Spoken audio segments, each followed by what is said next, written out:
Hello students, welcome back to my channel. Vishal Gupta आपका teacher. कैसे हो आप सब स्टूडेंट्स? इस वीडियो में मैं आपको क्लास 10th का जो नया सिलेबस आया है सेशन 2024-25 का सब्जेक्ट इंग्लिश का, वो आपसे डिस्कस करने जा रहा हूँ। स्टूडेंट्स, मुझे बड़ा अच्छा लग रहा है कि आप लोगों के स्कूल में अब रेगुलर पढ़ाई शुरू हो गई है, आपकी स्टडीज़ शुरू हो गई है, आप सभी ने बुक्स को अरेंज कर लिया है। तो अब बारी आ गई है ये जानने की कि आपका सब्जेक्ट में जो सिलेबस है, इंग्लिश सब्जेक्ट का जो सिलेबस है वो क्या है। तो अब आप सामने अपने एनसीईआरटी की जो बुक्स आपको मिली हैं स्कूल की, वो सामने रख लीजिए और एक एक करके मेरे साथ पढ़ते जाइए कि कौन सा चैप्टर आपकी बुक में है, कौन सी पोइम आपकी बुक में है, मतलब सिलेबस में है। ठीक है जी, तो चलिए स्टार्ट करते हैं। सबसे पहले हम सेक्शन वाइज वेटेज कैसे देनी है। बच्चों, 3 सेक्शंस में ये सिलेबस बटा हुआ है। ठीक है बच्चों, पहला है आपका रीडिंग स्किल्स, जिसमें अराउंड 40 पीरियड्स देने को बोला है। Writing skills with grammar 40 periods, language through literature 50 periods. और ये बच्चों जो स्टार है वो ये लगा हुआ है, दिस इज सुजेस्टिव नंबर, मतलब कुछ चीज़ बड़ी या कम भी हो सकती है with the passage of time. तो मतलब सेक्शन वाइज वेटेज में रीडिंग स्किल्स के कितने मार्क्स मिले आपको? 20 मार्क्स का होगा। राइटिंग स्किल्स विद ग्रामर वो 20 मार्क्स की होगी। लैंग्वेज थ्रू लिटरेचर वो 40 मार्क्स का होगा। ठीक है बच्चों, तो इसका मतलब 40 एंड 40 80 मार्क्स। तो ये आपका रिटन पेपर होगा। और जो 20 नंबर का है वो इंटरनल असेसमेंट, प्रोजेक्ट्स वर्क वगैरह सारा कुछ वो आपको स्कूल से आपको टाइमली बताया जाएगा, टाइम टू टाइम, कि किस तरीके से आपने गो थ्रू करना है। आपके कंट्रोल में वो नंबर नहीं है वो, क्योंकि आप जैसे जैसे टीचर्स आपको गाइड करते जाएंगे स्कूल में, जो जो असाइनमेंट, जो जो प्रोजेक्ट वर्क, जो जो चीज़ें आपसे करवाई जाएंगी वो आपको करनी पड़ेंगी। बट आपके हाथ में है इन नंबर्स को किस तरीके से स्कोर करना है अच्छी पढ़ाई करने के साथ साथ। ठीक है जी, तो सेक्शन 1 में जैसे कि हमने पढ़ा कि रीडिंग स्किल्स है, तो उसमें क्या क्या आएगा बच्चों? उसमें आपका आएगा reading comprehension through unseen passage 20 marks. उसमें पहला है डिस्क्रिप्टिव पैसेज ऑफ 400 से 450 वर्ड्स 10 मार्क्स का आएगा। Case based actual passage with visual input statistical data charts etcetera of 200 to 250 words 10 marks का ही। तो ये 2 पैसेज हो गए ना फिर आपके पास, एक डिस्क्रिप्टिव पैसेज है, एक केस बेस्ड पैसेज है। तो टोटल लेंथ ऑफ दोनों पैसेजेस की किसी भी हालत में 600 से 700 वर्ड्स नहीं होनी चाहिए, ना ही होगी। ठीक है जी। सो मल्टीपल चॉइस क्वेश्चन इसमें होंगे, जिसको ऑब्जेक्टिव टाइप क्वेश्चंस बोलते हैं, एंड शॉर्ट आंसर्स क्वेश्चंस होंगे to be answered in 30 to 40 words. Will be asked to assess comprehension, interpretation, analysis, inference, evaluation and vocabulary से रिलेटेड होंगे। ठीक है बच्चों, ये 20 मार्क्स का है। अब हम आगे बढ़ते हैं बच्चों, वो है राइटिंग स्किल्स एंड ग्रामर का पोर्शन। तो बच्चों ये जैसे कि मैंने आपको बताया कि ये 10 मार्क्स का है, तो ये 10 मार्क्स में आपका क्या आएगा बच्चों? जो ग्रामर का पोर्शन है, ठीक है, वो determiners, tenses, modals, subject based, concord, reported speech, demand and request, statements, quotation. ठीक है जी, कोटेशन, ये सारा कुछ आएगा। और नंबर 3 पे वो जो आपको बता रहा है वो क्या है? The courses of secondary level seeks to cement high professional grasp of grammatical items. Grammatical items को आपको अच्छी तरह ग्रास्प करना है। लेवल ऑफ एक्यूरेसी आपका होना चाहिए। Accurate use of spelling, punctuation, grammar in context with the assessed through gap filling, editing, transformation exercises. 10 out of 12 questions will have to be attempted. ठीक है बच्चों, तो राइटिंग स्किल कितने की है? 20 मार्क्स की। तो ये 10 मार्क्स की आपकी ग्रामर का बच्चों पोर्शन है और 10 मार्क्स आपका राइटिंग का। तो ये सेक्शन भी टोटल आपका कितना बन जाएगा? 20 मार्क्स का। ठीक है जी, तो राइटिंग स्किल में क्या आएगा?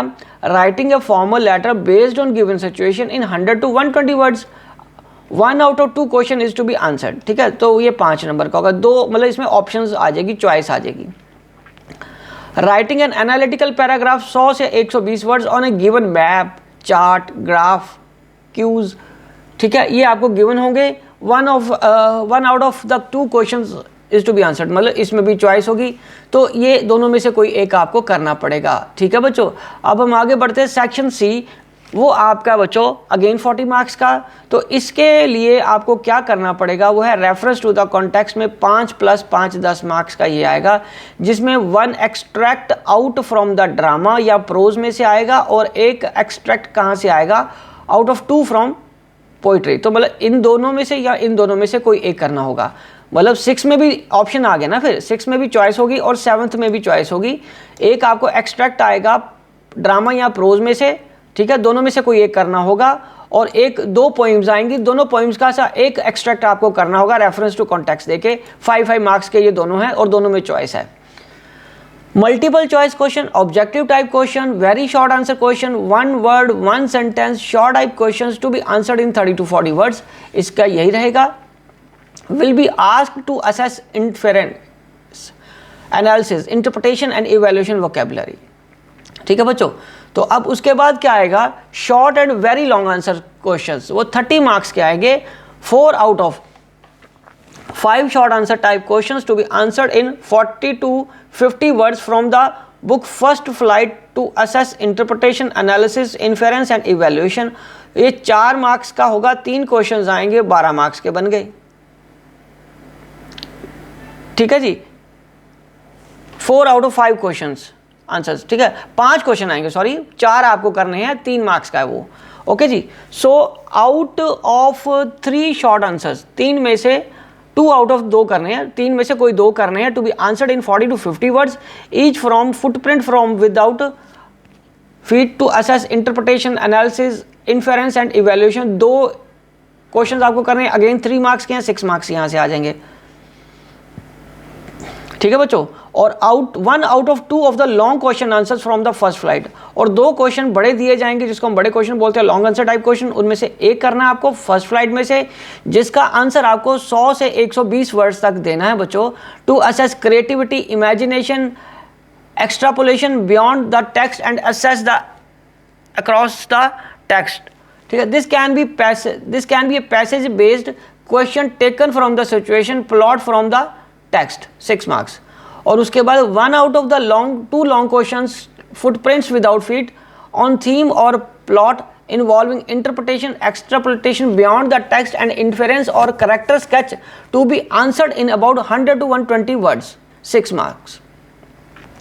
ठीक है बच्चों, तो जब उसके बाद हम बात करेंगे प्रिस्क्राइब्ड बुक्स कौन सी हैं, जो एनसीईआरटी ने बोला है, न्यू दिल्ली एनसीईआरटी ने जो बोला है वो है फर्स्ट फ्लाइट में कौन कौन से प्रोज में कौन से हैं, ये मेन चीज़ है, आप ये अपना नोट कर लीजिए, टिक कर लीजिए। A letter to God, chapter number 2, Nelson Mandela, long walk to freedom, 3rd stories about flying, 4th from the diary of Anne Frank, 5th glimpses of India, 6th Mijbil the otter, 7th madam rides the bus, 8th the sermon of Banaras, 9th the proposal play.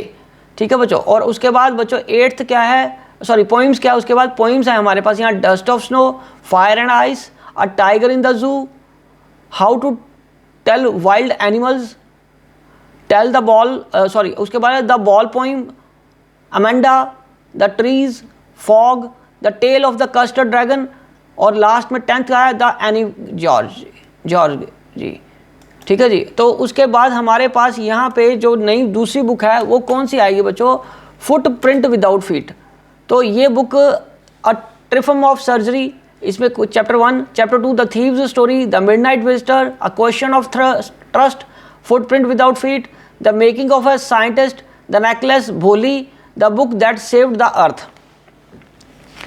उसके बाद 3rd में क्या आएगा, words and expression. 2nd जो work book है 10th class की, unit number 1 से लेके 4 तक एंड 7 से लेके 11 तक, जिसमें टीचर्स को ये करना है, इनकरेज करना है, इंटरेक्ट करना है अमंग पीयर ग्रुप बना के स्टूडेंट्स या टीचर्स क्या करेंगे, through activity such as role play, discussion, group work etcetera.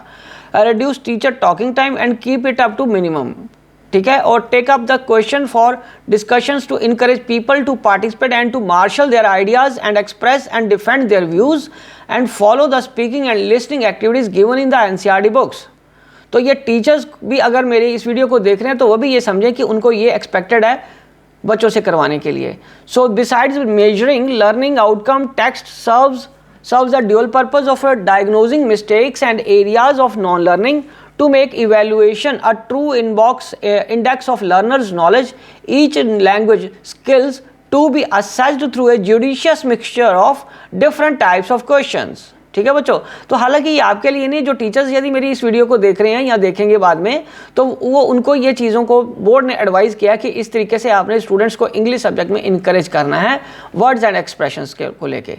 ठीक है जी, और उसके बाद बच्चों ये तो हमारा 80 मार्क्स तक का सारा काम हो गया। उसके बाद आएगा रिमेनिंग जो 20 मार्क्स है रिलेटेड टू इंटरनल असेसमेंट, जो जैसा कि मैंने आपको पहले भी बताया वो तो आपको स्कूल ही मार्क्स देगा, कोई उसका रिटर्न पेपर अलग से नहीं होगा। जैसे बोर्ड के पेपर बाहर जाके होंगे, आपके स्कूल में नहीं होंगे, उसी तरीके से ये स्कूल में एक तरह से इंटरनल असेसमेंट आपको सारे साल के परफॉर्मेंस के बेसिस पे दी जाएगी, जिसके लिए time to time CBSE guidelines देता रहेगा आपके स्कूल को। उसके लिए आपको वरीसम करने की ज़रूरत नहीं। आपके लिए जो मेन फैक्टर है वो ये है लिटरेचर वाला, रीडिंग स्किल्स, ठीक है, 20 मार्क्स का ये तैयार करना है, राइटिंग एंड ग्रामर 20 मार्क्स की तैयार करनी है, और लैंग्वेज थ्रू लिटरेचर 40 मार्क्स का, जिसमें आपको ये सारी चीज़ें करनी हैं, ठीक है। और ये बुक्स का आपने, मुझे लगता है कि अभी तक खरीद ली होगी। तो कुछ स्कूल्स में अभी तो फर्स्ट फ्लाइट शुरू हुई है और कुछ स्कूल्स में आपका फुटप्रिंट विदाउट फुट मार्क शुरू हुआ है। तो आप देखते जाइए, जो जो सब्जेक्ट में आपका होता जा रहा कोर्स वो उसको टिक कर लीजिए और अपने नोट्स तैयार कर लीजिए, क्वेश्चन आंसर्स तैयार कर लीजिए, जो बाद में आपको सितंबर एग्जाम्स के साथ साथ बोर्ड एग्जाम्स के साथ साथ फाइनल में भी काम आएंगे। तो स्टूडेंट्स, इसी के साथ मैं इस वीडियो को कंक्लूड करता हूँ। Wishing you all very best for your future. Good luck.